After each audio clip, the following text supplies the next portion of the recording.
It was supposed to be the best day of Gladys Ricard's life. Dressed in her wedding gown, she moved around her home, sharing happy moments with family and friends as they all got ready for the big day. Laughter filled the air, and photographers snapped every joyful smile. But outside, someone from her past was watching from his car, unable to let her go. He waited, growing more tense with every passing moment, until finally he decided to go inside. Gladys's family, busy with last-minute details, didn't notice him at first.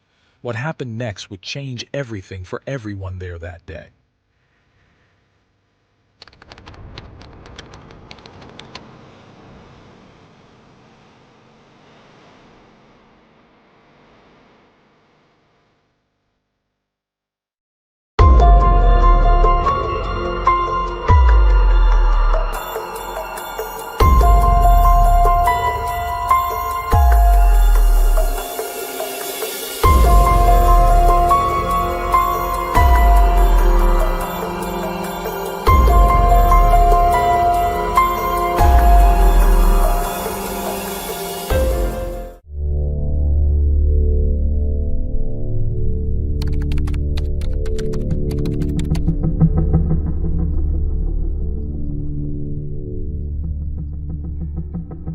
Gladys Ricard was born on October 15, 1960, in a small town in the Dominican Republic. She was raised by her mother, Ana Rosario, a single mother of four. Gladys had three siblings, Norma, Yolanda, and Juan. The names of their fathers remained unknown, but Ana kept her children close and instilled strong family values in them. From a young age, Gladys stood out for her compassionate nature, consistently displaying kindness and empathy. She shared a particularly close bond with her older sister Norma. Even as a teenager, Gladys dreamed big. Her ambitions included becoming a successful professional, having a beautiful wedding, and starting her own family. However, she knew that achieving these dreams would require dedication to her studies. In 1978, shortly after graduating high school, 18-year-old Gladys fell in love and became pregnant. Unfortunately, the relationship ended, and the following year she gave birth to her son alone. The child's father, whose family background remains unknown, never took responsibility for him.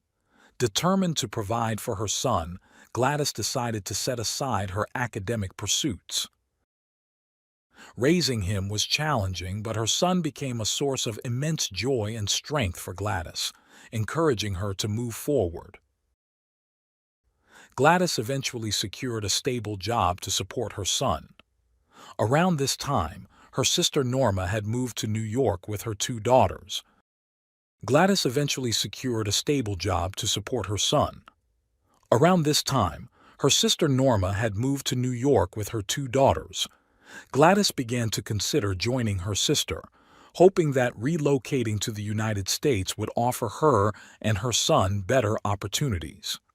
She worked tirelessly to save up, while her other siblings, Juan and Yolanda, also moved to join Norma in the U.S. In 1983, at the age of 22, Gladys finally saved enough money to move, though she couldn't afford to bring her son with her at that time. He stayed behind in the care of his grandmother. Upon arriving in New York, Gladys settled in the heart of the Dominican immigrant community in Manhattan, close to her sister and nieces. With her priorities set, she started working as a cleaner and soon enrolled in a local college to study accounting. Days turned into years, and by 1987, Gladys was able to bring her son to the U.S., fulfilling a long-held dream. They moved into a comfortable apartment where they lived with her sister and nieces. This marked a joyful time in Gladys's life, as she was surrounded by her loved ones who admired her courage and optimism. In 1992, while on her routine commute to work via the New York City subway, Gladys caught the attention of a man named Agustin Garcia, who happened to be on the same train. Born in the Dominican Republic in 1952, Agustin had moved to New York as a child with his parents. With ambition and hard work, he established himself as a successful businessman, founding a multi-service agency in Manhattan during the 1980s. He also created a bilingual newspaper for the Dominican community, aiming to keep them informed and connected. Agustin was well respected in his community. After his first marriage ended in divorce, he was granted custody of his 2 children and settled with them in New Jersey. His success allowed him to expand into various business ventures across the city. He even founded the Federation of Hispanic Chambers of Commerce, committed to empowering the community. Known for his sociable personality, Agustin treated everyone kindly, gaining a reputation as a charming and approachable figure. That day on the subway, Agustin felt that fate had brought him and Gladys together. Despite rarely using the subway, their encounter led to a brief conversation, during which Agustin managed to get her phone number, promising to see her again. Fascinated by her warmth and beauty, Agustin began courting Gladys, showering her with lavish gifts and taking her to upscale restaurants and places she had never experienced before. Their meeting would mark the start of a new chapter in Gladys's life, filled with excitement and unexpected turns. Gradually, Gladys and Agustin's relationship deepened, with Agustin sparing no expense to show his affection. After about a year of dating, he proposed they move in together, and Gladys agreed, yet a yearning lingered in her heart. Gladys deeply wanted marriage and a family with Agustin, but he seemed resistant to the idea. Meanwhile, tensions arose between her son and Agustin's children. Hoping to smooth things over, Gladys encouraged her son to be patient, believing that the children just needed time to adjust. Unfortunately, the reality proved to be more challenging, as Gladys noticed Agustin often seemed indifferent to her son. After 2 years of living together, the unresolved issues prompted Gladys to suggest they live apart. Though saddened, Agustin agreed, even helping her find a new home. In 1995, with his financial support, Gladys purchased a lovely 2-story house in New Jersey, conveniently close to Agustin's residence. From then on, Agustin proudly introduced Gladys as his wife to friends, family, and the Dominican community in the U.S., projecting an image of a perfect partnership. Yet behind the public facade, their relationship faced serious strains. Agustin had multiple affairs, which Gladys eventually discovered. This deeply hurt her, and her once vibrant personality began to dim. Many assumed her sadness stemmed from Agustin's reluctance to marry, so they chose not to pry. Whenever marriage was brought up, Agustin dismissed the idea, saying he didn't want to risk another divorce. Gladys, however, longed for the security of marriage and made her feelings known. Gradually, she also began to confide in friends about Agustin's infidelities and his increasingly controlling and possessive behavior, which led to frequent arguments. During one heated confrontation, Agustin, completely out of control, threatened her with a firearm. Terrified, Gladys sought comfort in her sister's support. Then, in the fall of 1998, Gladys unexpectedly visited Agustin's office and found him in a compromising situation with a younger woman. This was the final straw. She immediately ended the relationship and, with her family's support, decided to cut him out of her life. But Agustin was not ready to let go, treating her more as a possession than a partner. He began persistently calling and leaving gifts at her door, from roses to Bibles, but Gladys disregarded these attempts. By March 1999, Gladys had moved on emotionally, feeling a newfound sense of freedom and hope. Around this time, during a lunch break at a nearby restaurant, she met James Preston, a 40-year-old accountant with a passion for music. They hit it off instantly, enjoying a lively conversation and deciding to stay in touch.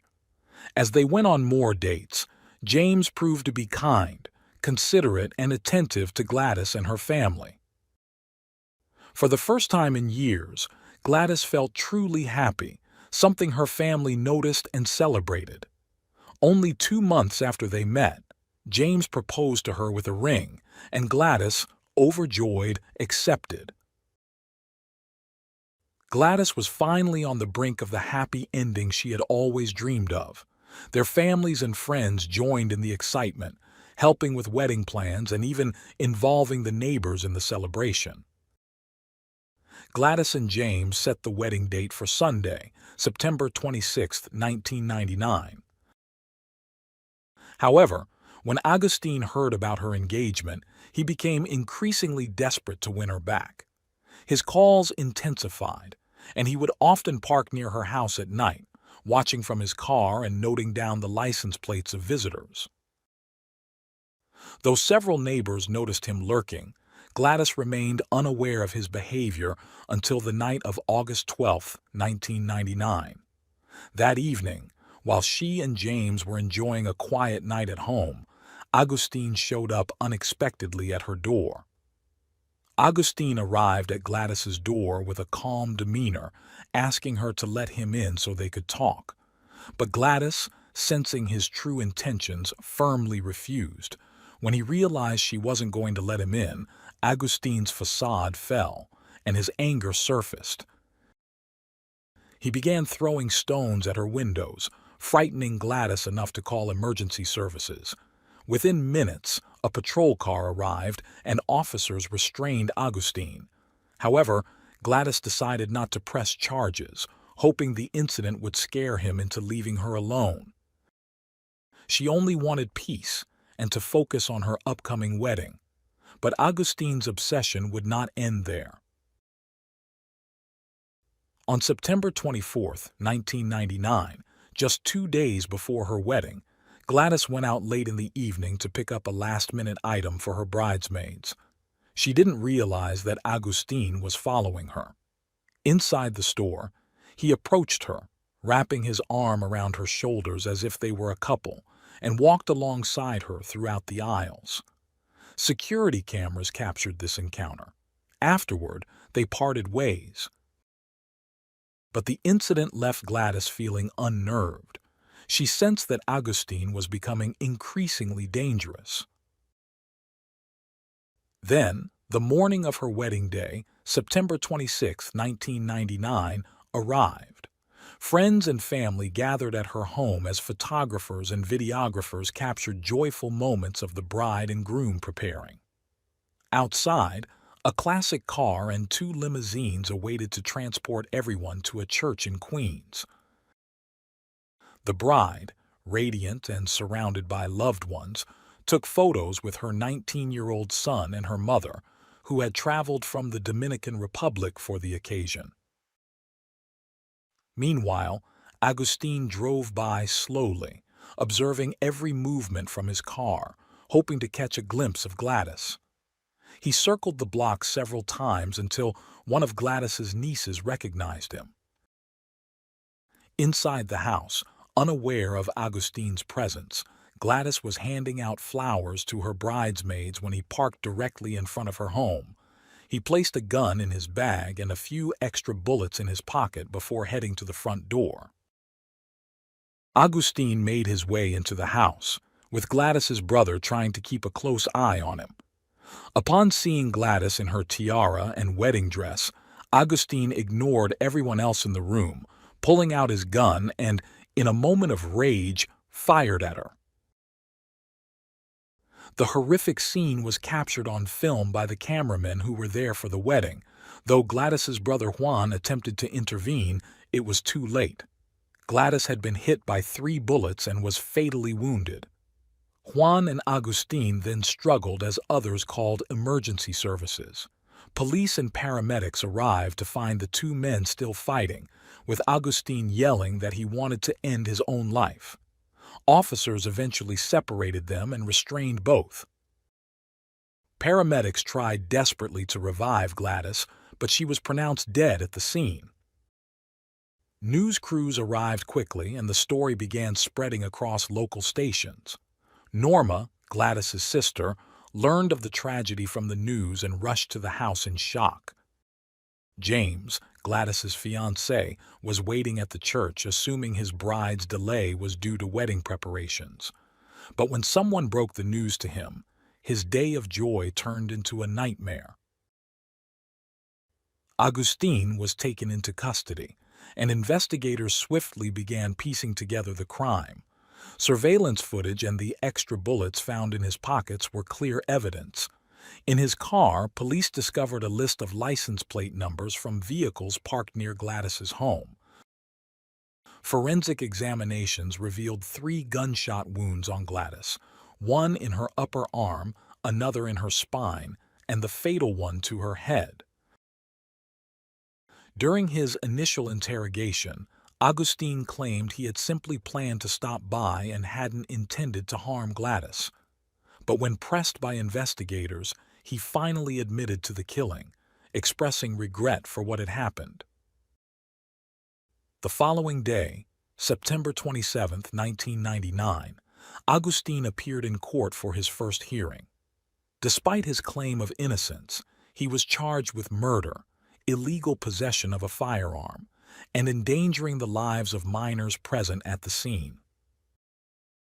The judge set Agustin's bail at $5 million, and he was confined to county jail to await trial. On October 1, 1999, Gladys's funeral was held, attended by a large number of people, including the investigators working on her case. Loved ones gathered around her casket, where she lay dressed in her wedding gown to bid their final farewell. Later that day, Gladys's family, along with James's relatives, traveled to the Dominican Republic to bury her. Due to the high-profile nature of the crime and Agustin's status, the case quickly gained widespread media attention in both the Dominican Republic and the United States. The trial was scheduled for early October 2001. During preliminary hearings, Agustin's defense introduced an alternative version of events, holding press conferences where they argued he had acted in self-defense against an attack by Gladys's brother. They claimed Agustin never intended to harm Gladys. From that point, the defense pursued an aggressive strategy, aiming to tarnish Gladys's public image to sway opinion in Agustin's favor. The defense team suggested that, although Gladys was engaged to James, she had supposedly maintained a secret relationship with Agustin. They argued that jealousy had driven him to kill her impulsively and requested the charges be downgraded to involuntary manslaughter, which would result in a lighter sentence of 10 years in prison under New Jersey law. This tactic found some traction in the community, where gossip began circulating that Agustin was actually a victim of heartbreak, with some saying Gladys had brought it upon herself. However, on the first anniversary of Gladys's death, a Dominican-born woman in Miami, deeply moved by the story, started a campaign to raise awareness about domestic violence and support victims. She wore her wedding dress while participating in a marathon, sparking a powerful movement that led other women to join her each year in what became known as the Bridal March. Gladys's family joined this initiative, attending press conferences and supporting the cause to preserve her memory and stand against domestic violence. The defense, meanwhile, continued its efforts, holding public discussions about the case. This led the prosecution to ask the judge to issue a gag order, which was granted. Yet, much of the damage was already done as rumors persisted in the community. The prosecution knew that showing the wedding video footage, which captured the tragic moment, was crucial for their case, a move Gladys's family supported in the hope of attaining justice. On February 14, 2001, a hearing was held where only the judge viewed the footage, while the courtroom heard the audio. For Gladys's family, it was a painful experience, and the defense argued the video was an unfair advantage for the prosecution. Ultimately, the judge allowed only the segments showing the shooting itself. The trial began on October 2, 2001. The defense maintained that Agustin had been overwhelmed by the news of Gladys's upcoming wedding and that he was only defending himself from her brother and son. They presented footage from a security camera at the store Gladys visited 2 days before the wedding, attempting to imply she and Agustin had maintained a romantic relationship, despite evidence to the contrary. This line of defense initially appeared to sway the jury, but when the prosecution played the wedding video, it became clear that Agustin had not been attacked by anyone else in the room and had directly targeted Gladys. On October 16, 2001, Agustin testified, claiming he had lost consciousness after allegedly being attacked. However, on October 23, 2001, the jury found him guilty on all charges. The verdict brought a sense of relief to Gladys's family, who celebrated this step toward justice amidst their grief. Months later, in February 2002, the judge sentenced the 50-year-old Agustin to life in prison, with the possibility of parole after 30 years. Agustin, now incarcerated in New Jersey State Prison, has since refused to discuss the case publicly. He reportedly found religion, becoming a preacher, but his requests for parole have repeatedly been denied. Gladys's story left an indelible mark on the community and spread nationwide. The Bridal March, born from this tragedy, has continued for over 2 decades. The march, symbolized by black sunglasses and veils to hide bruises, represents solidarity with victims and an effort to raise awareness. The event, supported by donations from local authorities and private donors, has provided a safe space for countless victims of violence, encouraging them to seek help and overcome fear.